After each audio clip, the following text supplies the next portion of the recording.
Bienvenue dans Grain Teacher Relate, votre rendez-vous où l'économie mondiale, les stratégies d'entreprise et les grandes manœuvres financières prennent vie comme jamais auparavant.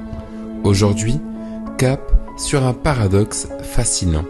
Porsche, l'emblème du luxe automobile qui décide de vendre moins de voitures en Chine, mais à des prix encore plus élevés. Comment en est-on arrivé là? Pourquoi ce virage stratégique? Installez-vous confortablement, on démarre.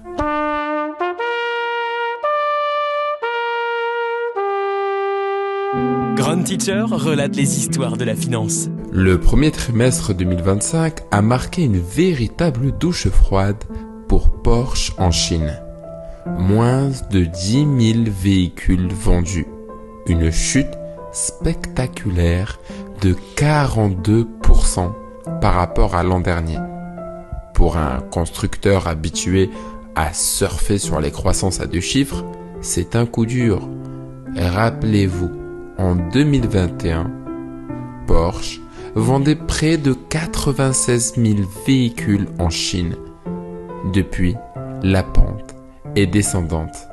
Et cette fois, elle est abrupte. Alors, pourquoi cette baisse? Deux raisons principales expliquent ce recul. Premièrement, l'émergence massive des marques chinoises de véhicules électriques. Oui, vous avez tous déjà entendu parler, par exemple, de BYD. D'ailleurs, j'avais fait un podcast là-dessus. NIO, Xiaomi, ces nouveaux géants proposent des modèles électriques à la pointe de l'innovation, pour beaucoup moins cher. Résultat, une concurrence locale féroce qui écrase les marchés étrangers. Oui, ces marques étrangères qui sont installées depuis très longtemps. Deuxièmement, un marché devenu ultra exigeant.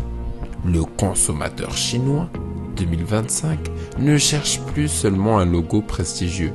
Il veut du contenu technologique, une expérience client unique, et tout ça immédiatement. Face à cette tempête, Porsche choisit une stratégie surprenante, mais audacieuse. Vendre moins de voitures, mais à des prix plus élevés, avec encore plus de personnalisation et de luxe. Le message est clair. Porsche veut redevenir un objet de désir extrême, réservé à une élite. La priorité n'est pas le volume de vente, a déclaré Olivier Blum, le PDG de Porsche. Notre priorité, c'est la valeur de la marque et la satisfaction client. Concrètement, cela veut dire quoi? Une édition ultra limitée de la 911 Cabriolet, inspirée des années 70, dévoilée à Shanghai, un nouveau système d'infodivertissement développé spécialement pour la Chine, qui elle sera prévu pour 2026. On assiste à une scission du marché chinois.